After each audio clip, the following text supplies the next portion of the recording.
ClueCon Weekly, the FreeSwitch community's official web show. Tune in every week for updates in the FreeSwitch project, interesting presentations, and interact with members of the FreeSwitch community. ClueCon Weekly is brought to you by FreeSwitch Solutions, the officially endorsed consulting firm of the FreeSwitch project. FreeSwitch Solutions solves problems so you can focus on your business. Visit freeswitch.com for more information. The ClueCon WebRTC and Telephony Developers Conference. ClueCon is held every August in the Windy City, Chicago, Illinois. Meet the developers of all your favorite open source telephony projects, make the connections you need to meet your business goals, and see the latest and greatest technology in WebRTC and telephony. Visit ClueCon.com for more details.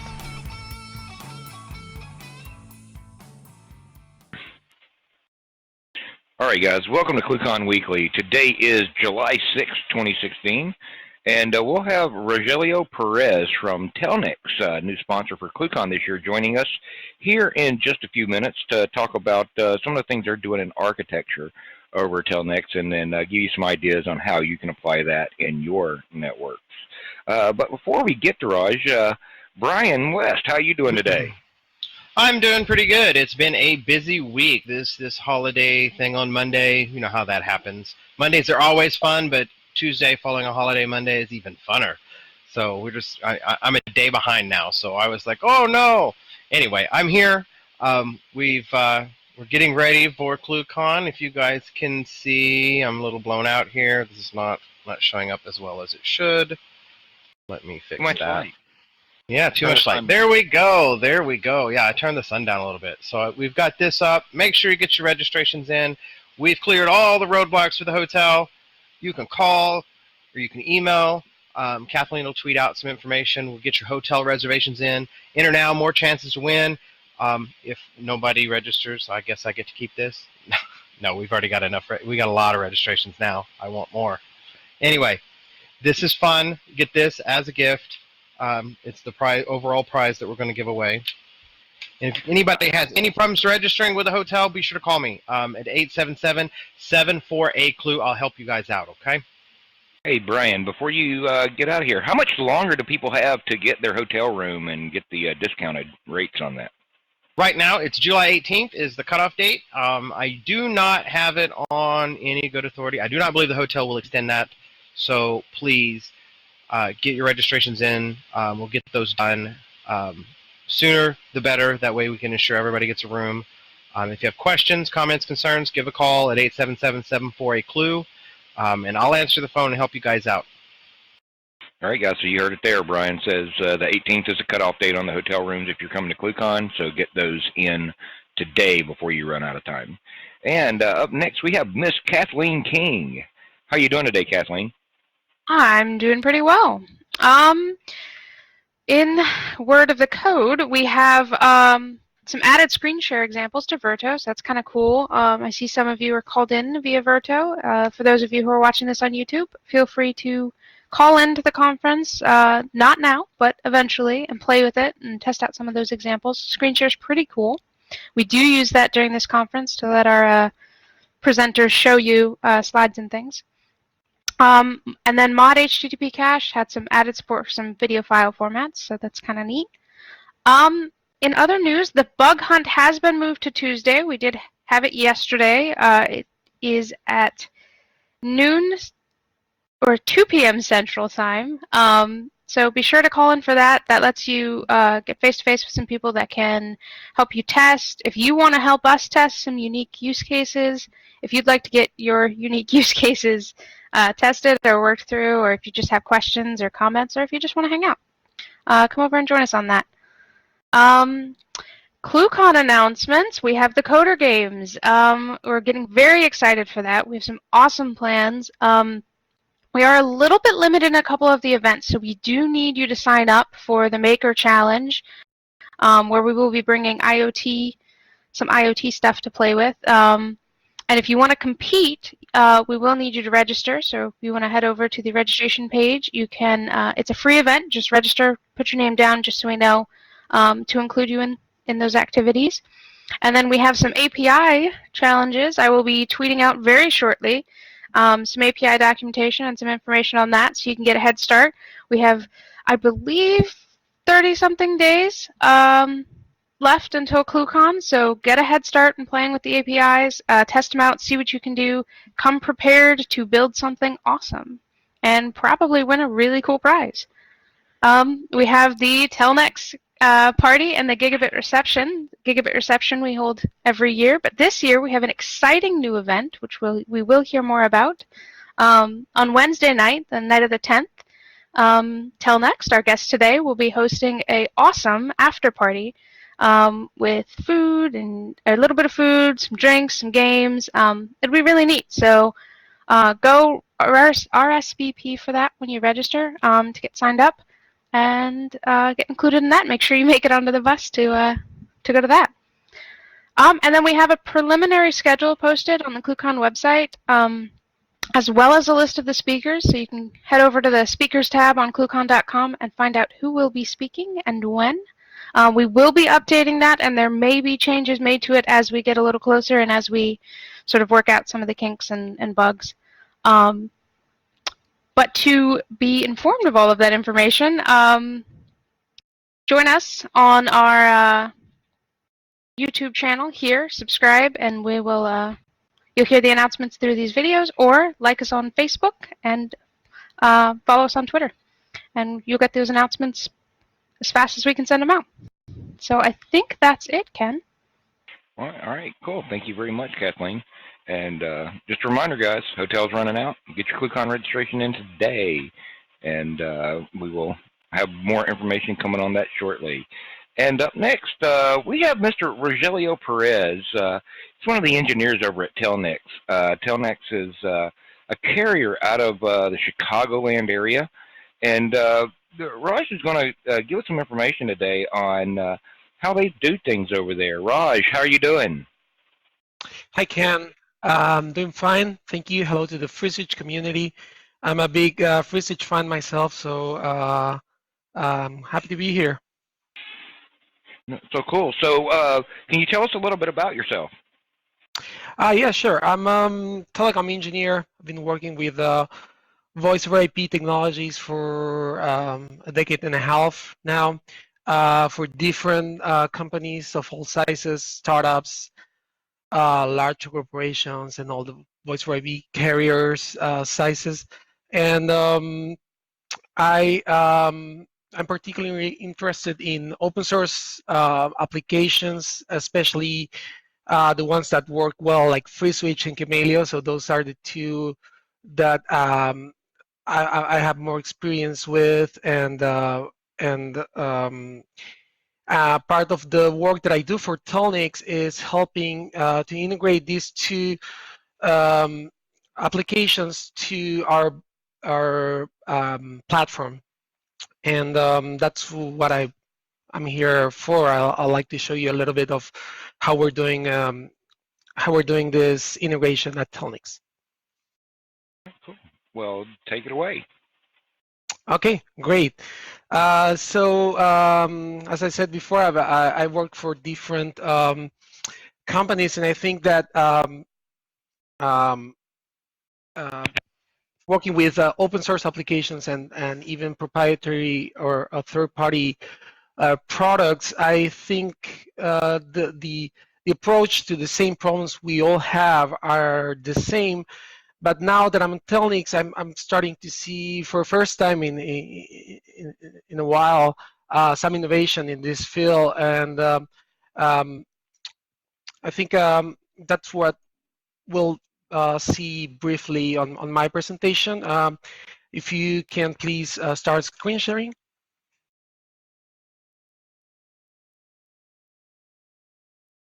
Okay, great. So here, this is a diagram that shows the different elements that are part of our telephony engine. So I'm not showing the whole platform, but just focusing on the telephony components of it. And as you can see, FreeSwitch is at the core because it's our B2B UA.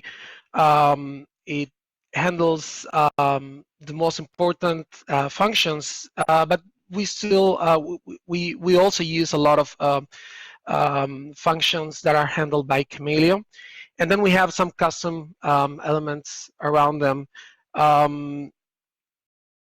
The network is designed so that we have an edge proxy um, that is handling all communications, all external communications, and then passing them to free switch in a very standard model.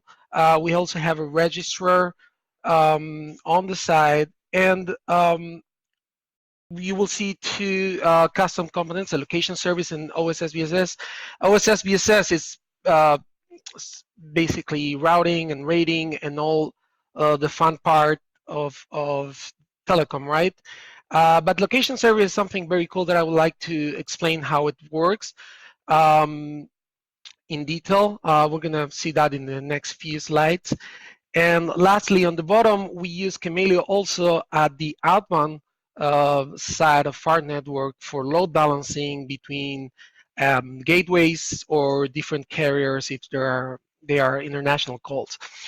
So as you can see, we have PSTN on the top. Those are that means inbound calls. We just got our own numbers from the FCC recently, so we are our own DID providers, and that those are the two products that we offer to our customers. Our two main products, we offer more actually, but it's termination and origination. And so that's a high level view of our architecture. If we have a customer making a call to a PSTN number, we'll see the call going through all of these elements, and the media will be anchored on our free switch instance, which is very important. Also, the same for an inbound call. If it's originated on the PSTN and it will hit our customer, the media is always anchored at the free switch instance. Why is that important? Mainly because we have currently 3 different sites with an exact replica of this model, East, Central, and West, and we have plans to expanding this soon, not only across the US, but also internationally. So I'm just going to simplify this with 3 sites so you can understand. On the top, we have a customer making a phone call to a PSTN number. So we have 2 levels of routing, and this routing has one goal in mind, which is to be as close to the customer as possible. So this applies for both, for signaling and media. We want to be as close to the customer as possible for obvious reasons. We want to offer the lowest latency possible and the best quality that we can provide to them, especially if they're using HD voice codecs. So how do we do this? We have 2 different layers. The first is the one between the customer and the edge proxy, the Camellia instance. We use Anycast. So this means that the customer will, when they try to reach us, they will hit one of our proxies, depending on the BGP routing, which is controlled by the network itself. So that gives us a great approximation to where the customer is. But sometimes Anycast routing is not the most optimal path between us and the customer. So we have an additional layer to make sure that we are as close as possible. That additional layer is made possible by location service.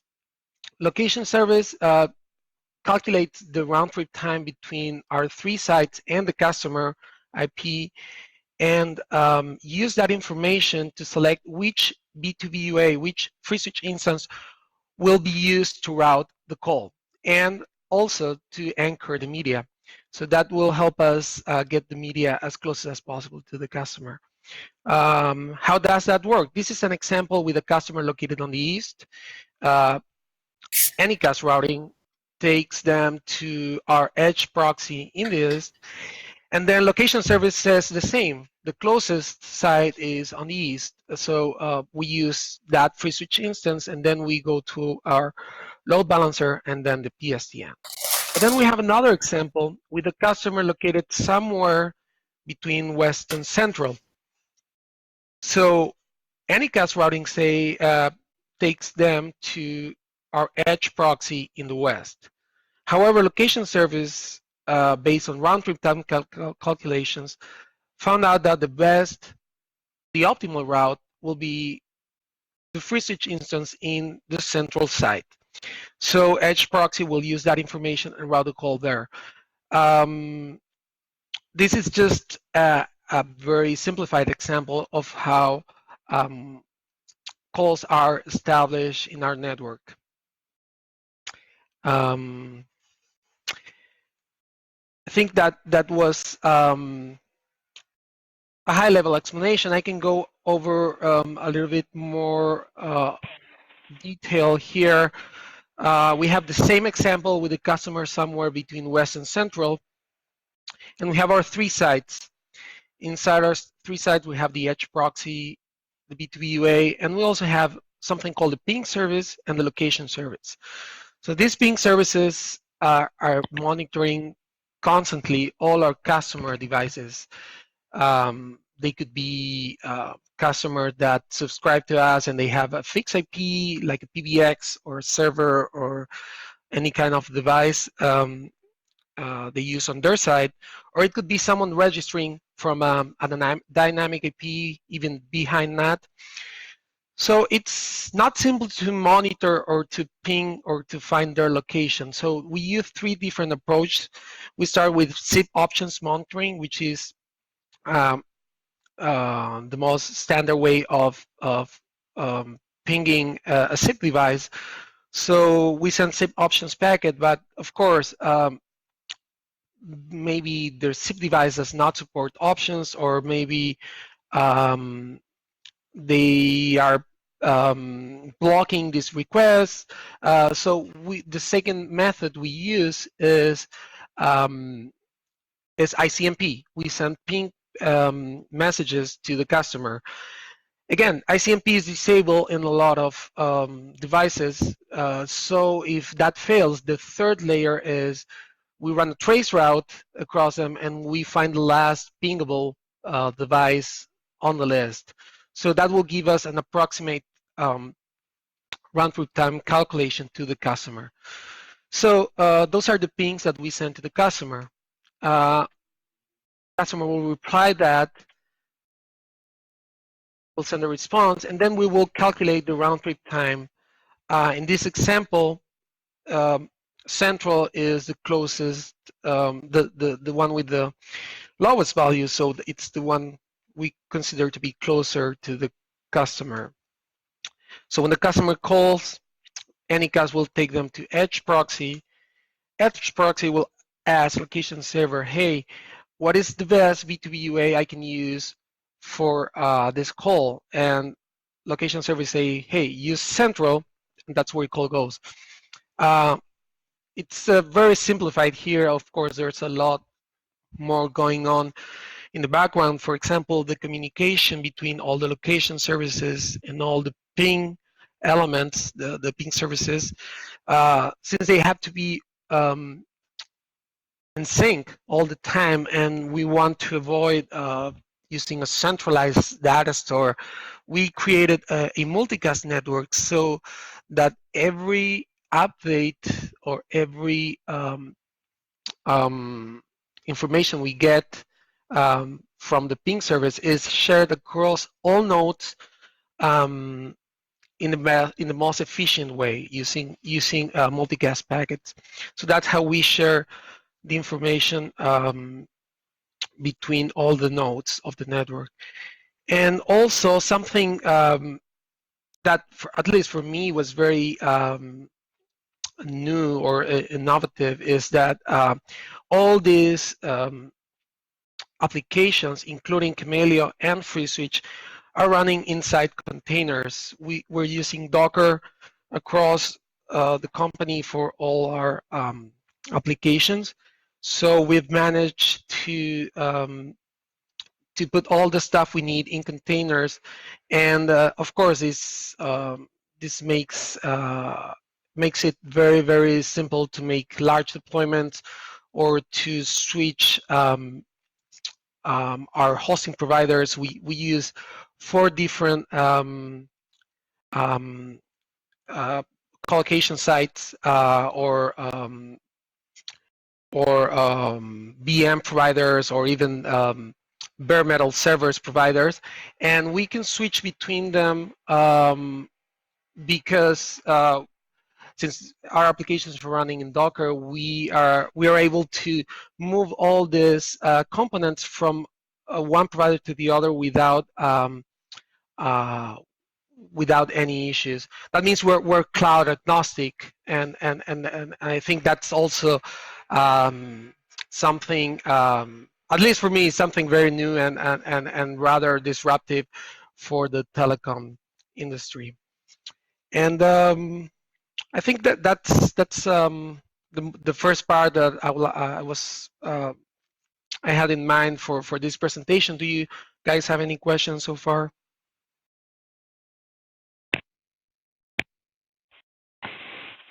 So on your location services, what are you guys using for that? Are you guys just using third-party IP databases, or you guys have some other cool stuff for that? No, we actually, the way it works is we have a list of all the devices of our customers, the ones they register with us, or the one they use with SIP registrations. So we get we store all those values in our queue, which is RabbitMQ, similar to what the Kazoo project uses. And from that big list of IPs, we have the ping service go through that list and ping every IP in that list using one of the 3 methods that I described before, starting with SIP options and moving to ICMP. Okay, so you're building your own location database at that point then. You're not relying on, say, like Whois records or anything like that, which I can attest to can be largely inaccurate. That's correct. That's correct. We're using our own.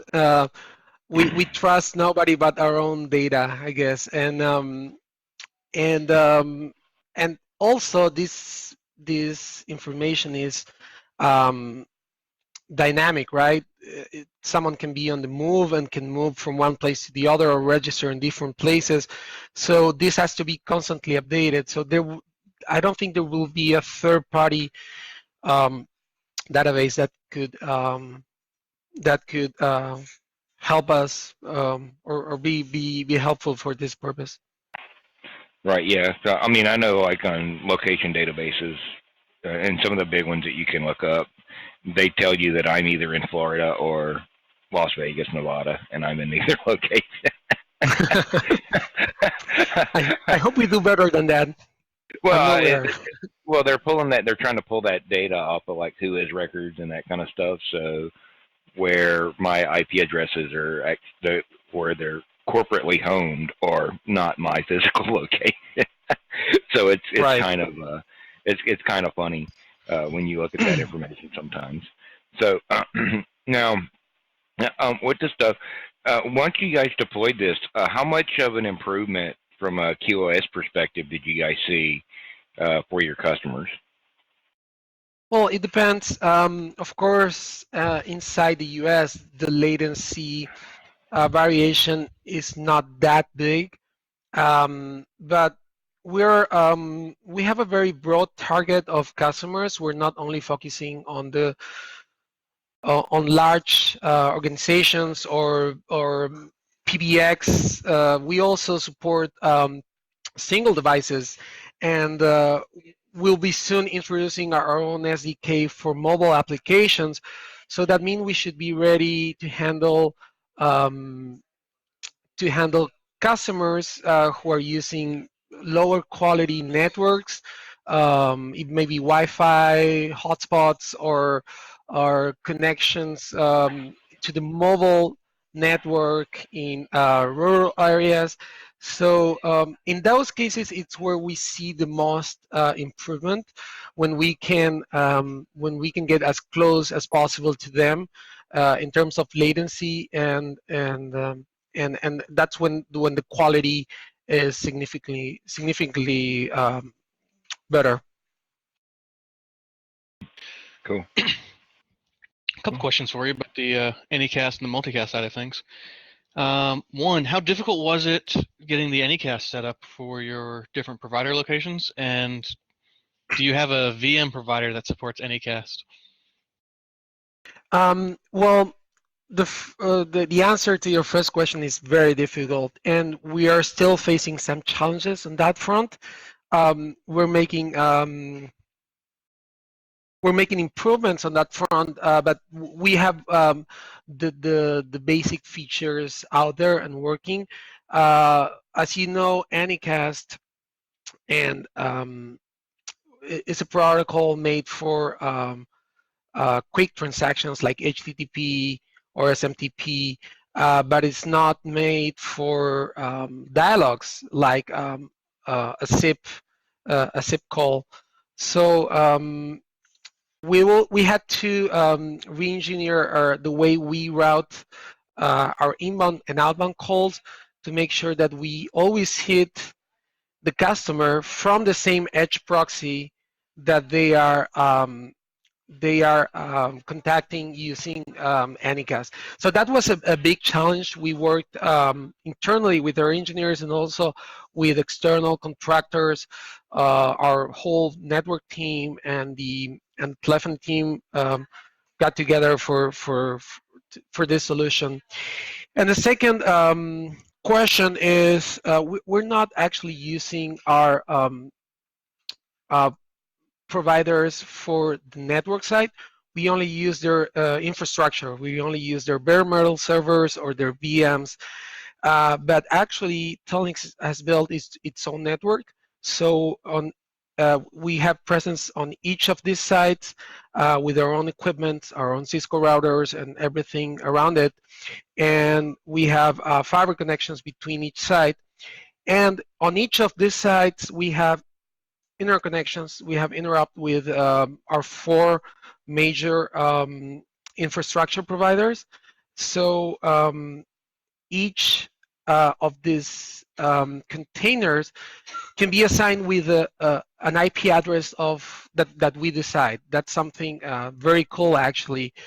We have what is normally known as global IPs, but using Telnyx IPs. We have our own a range of IPs that we use, and we can assign those IPs to any of these containers regardless of their location or which provider is hosting them.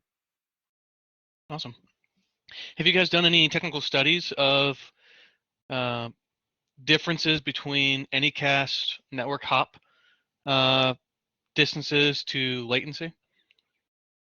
Specifically to be able to show that while an Anycast might be shorter through one route, the latency is smaller through a different hop?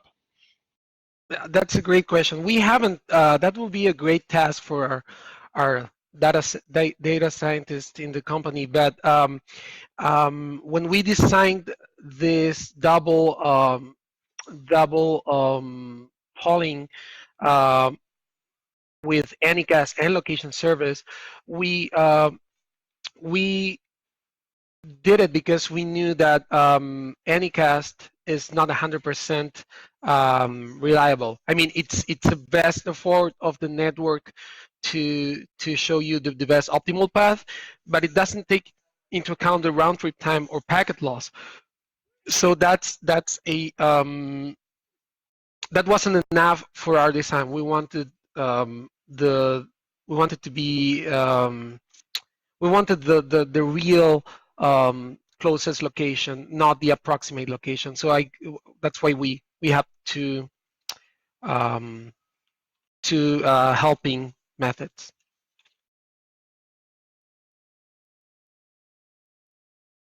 Awesome.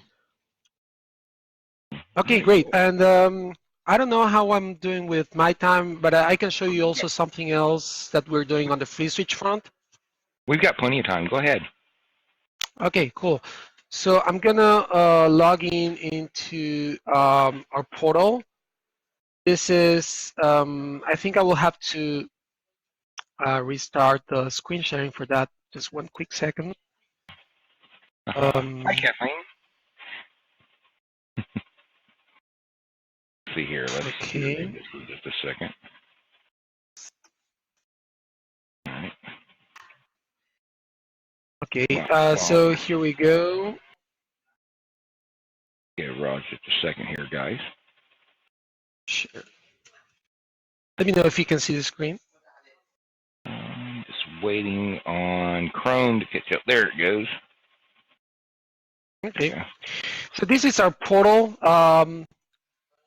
customer-facing portal. This is where any person can log in and buy numbers or buy minutes of termination.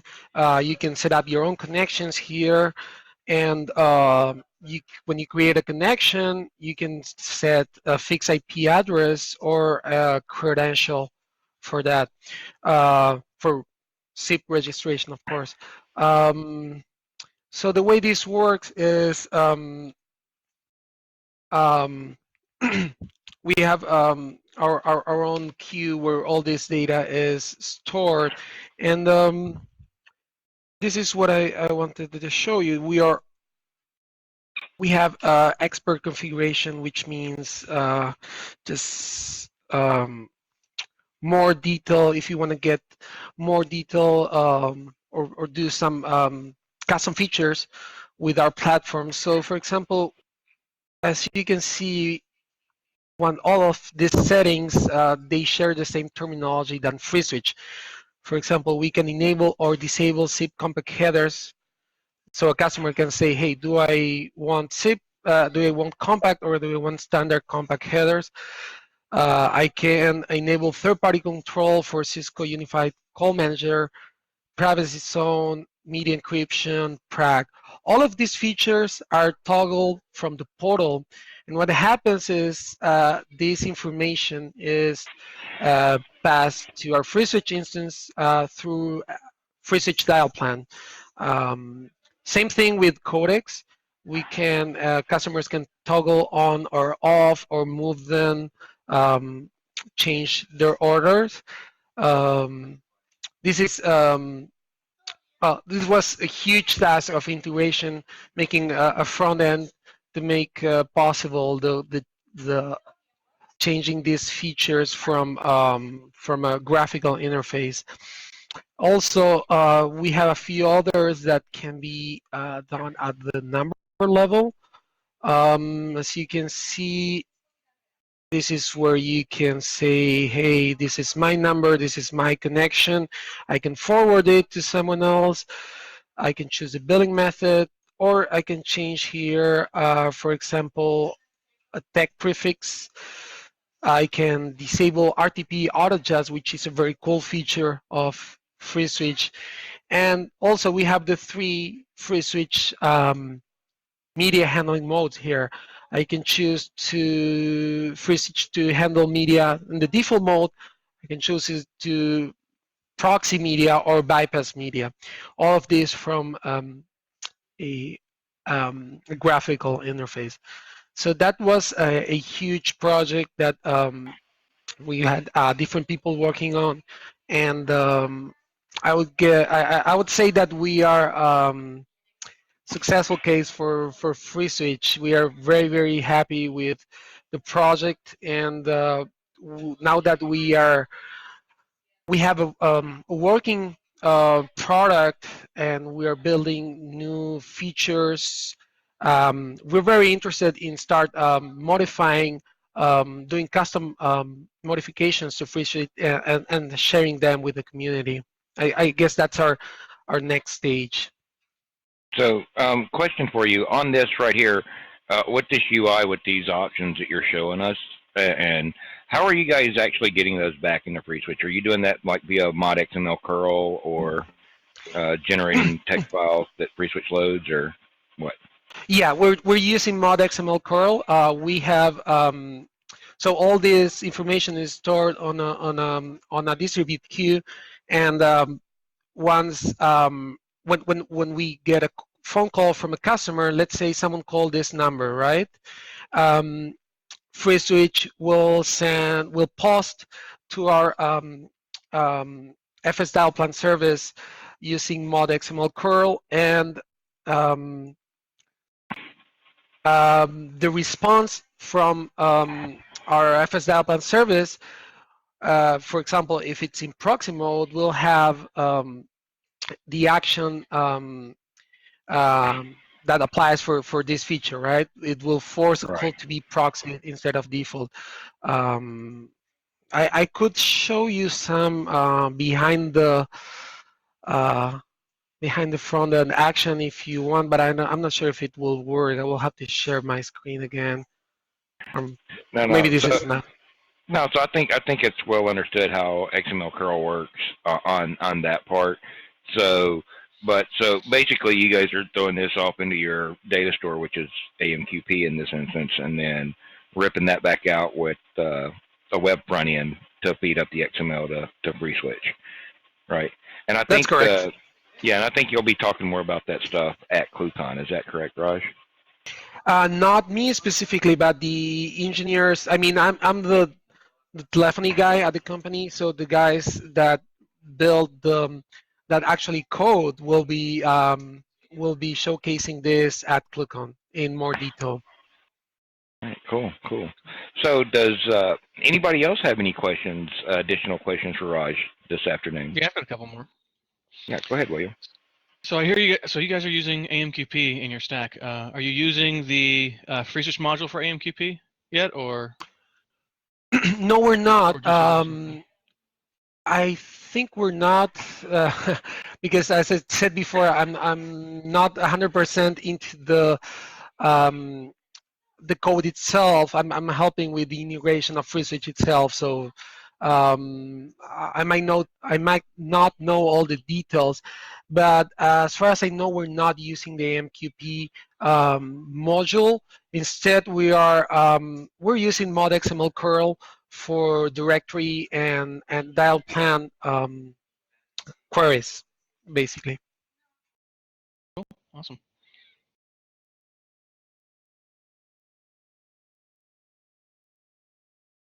All right, guys. Any other questions for Raj?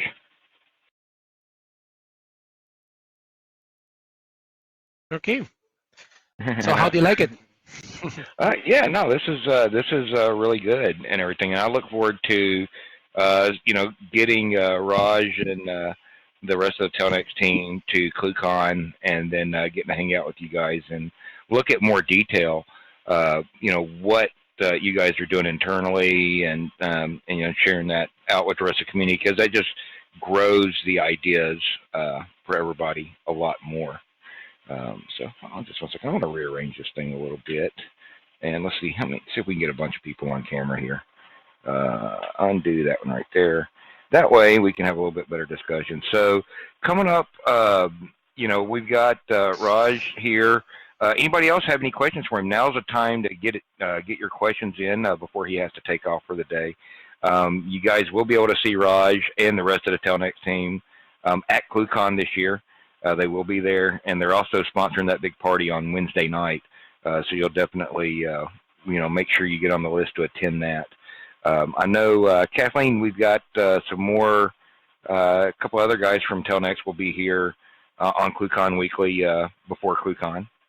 And so you guys want to watch out for that. And because she'll be putting that out there on the Twitter and Facebook. And so you guys come back and check that out. Don't forget, follow us on Facebook, like us on Facebook, follow us on Twitter, hit that subscribe button down below the video here, so you'll get all the updates on who's coming up and when we're starting these live streams. We'll be back here next Wednesday at noon for another exciting edition of ClueCon Weekly, so you guys join us there. And I'm going to say thanks to Raj and the Telnyx team for being here today and for sponsoring ClueCon. So if there's anything else, guys, we'll see you next week. Have a good one.